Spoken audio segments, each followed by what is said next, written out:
继续来看这件，这是民进党的前中执委郭在钦日前牵涉到800个枪击案，佮因为学家的罗破案，互地检署来起诉。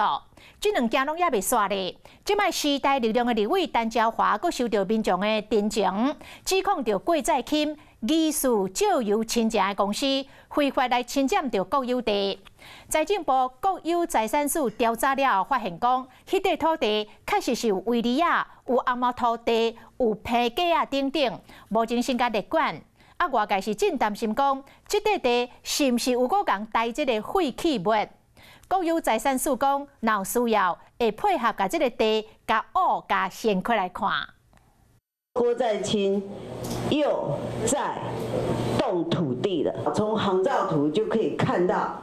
这个土地已经被开挖了。前民进党中执委郭在钦过去跟入去台南800枪的枪击案，也有学假罗破的案件，这回立委陈椒华搁再一遍甲点名，疑似又搁侵占到国有的土地。7月5号的回文，这笔国有地呢，也是有被占用，做烤漆板围篱。登出航空图，后续检调来调查。陈椒华讲，郭在钦疑似非法侵占的，同款嘛是伫咧台南学假。兴业段的这地，为2014年到2017年，画面原本拢也是青嫩嫩的草地，也毋过到2023年所出现已经开发变成是红毛土地，疑似早在咧2018年就已经互占用。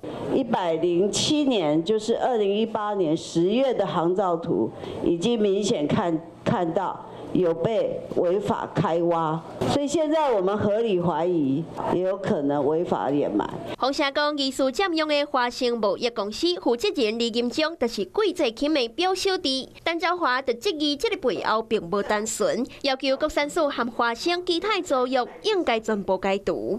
三样部分我们已经有列管了，第三屋是有一些那个水泥构造物，开挖的部分我们会来做后续的配合处理。突出的部分当初我们是用公开招标的方式，侦查的过程当中一定要据实然后依据法律来做合法的侦查。立委就来发声讲尊重司法调查，只是看2024特别高楼，政党的高层佮爆发出不法的侵占，只惊争议会扩大来探烧。有事没事赶紧转开华视，还没有订阅华视的 YouTube 频道吗？赶紧按赞、订阅、开启小铃铛，我们华视 YouTube 见。